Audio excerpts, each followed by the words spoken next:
കഴിഞ്ഞ ദിവസം OPD-യിൽ ഒരു 5 വയസ്സുള്ള ഒരു പെൺകുട്ടി വന്നിരുന്നു. ഞാൻ നോക്കിയപ്പോഴാണ് അവൾ കാതു കുത്തിയിട്ടില്ല. ഞാൻ അവരുടെ പാരന്റ്സിനോട് ചോദിച്ചു എന്താ ഇവളുടെ കാതു കുത്താത്തയെന്ന് ചോദിച്ചപ്പോ അത് അവള് പറയട്ടെ, അതിനും പ്രത്യേകിച്ച് സമയമില്ലല്ലോ എന്ന് അവർ മറുപടിയായിട്ട് പറഞ്ഞു. അപ്പോഴാണ് എനിക്കിന്ന് അതിനെപ്പറ്റി സംസാരിച്ചാൽ കൊള്ളാന്ന് തോന്നുന്നത്. ആയുർവേദത്തിൽ കാതുകുത്തൽ ഒരു സംസ്കാരം തന്നെയാണ്. അതിന് കർണവേദന സംസ്കാരം എന്നാണ് പറയുന്നത്. അത് എപ്പോൾ ചെയ്യണം, എന്തിനു ചെയ്യണം, എപ്പോൾ ചെയ്യാൻ പാടില്ല എന്നുള്ള കുറച്ച് കാര്യങ്ങൾ പറയുന്നുണ്ട്. ആയുർവേദ പ്രകാരം കുഞ്ഞുങ്ങളുടെ 6, 7, 8 മാസങ്ങളിലാണ് കാതുകുത്തേണ്ടത്.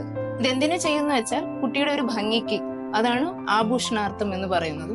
രണ്ടാമത്തെ കാര്യം ആണ് രക്ഷാകർമ്മമാണ്, അതായത് കുട്ടിയുടെ ഇമ്മ്യൂണിറ്റി ഇംപ്രൂവ് ചെയ്യാൻ. അതായത് നമ്മളായിട്ട് ഒരു ആർട്ടിഫിഷ്യൽ ആയിട്ട് ഒരു ഇഞ്ചുറി കൊടുക്കുകയും കുട്ടിയുടെ ശരീരത്തിലെ ആന്റിജൻ ആന്റിബോഡി റിയാക്ഷൻസ് വരികയും കുട്ടിയുടെ പാസീവ് ഇമ്മ്യൂണിറ്റി ഇംപ്രൂവ് ചെയ്യാൻ വേണ്ടിയിട്ടാണ് ഈ കർണവേദന സംസ്കാരം. സോ ഇത് പെൺകുട്ടികൾക്ക് മാത്രമല്ല, ഇത് ആൺകുട്ടികൾക്കും ചെയ്യേണ്ടതാണ്.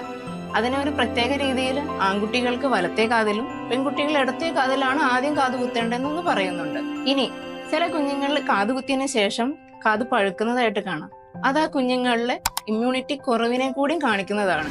സോ കുഞ്ഞുങ്ങളുടെ കാത് കുത്തുന്നതുകൊണ്ട് അവരുടെ ഭംഗി കൂട്ടുക മാത്രമല്ല, അവരുടെ ഇമ്മ്യൂണിറ്റി വർദ്ധിപ്പിക്കാനും അവർ ഇമ്മ്യൂണിറ്റിയിൽ എന്തെങ്കിലും പ്രശ്നമുണ്ടോ നമുക്ക് നേരത്തെ ഐഡന്റിഫൈ ചെയ്യാനും അതിനുവേണ്ട മെഡിക്കേഷൻസോ അതിനുവേണ്ട ജീവിത ശൈലികളോ നമുക്ക് ആയുർവേദത്തിലൂടെ അവർക്ക് മാറ്റി കൊടുക്കാം.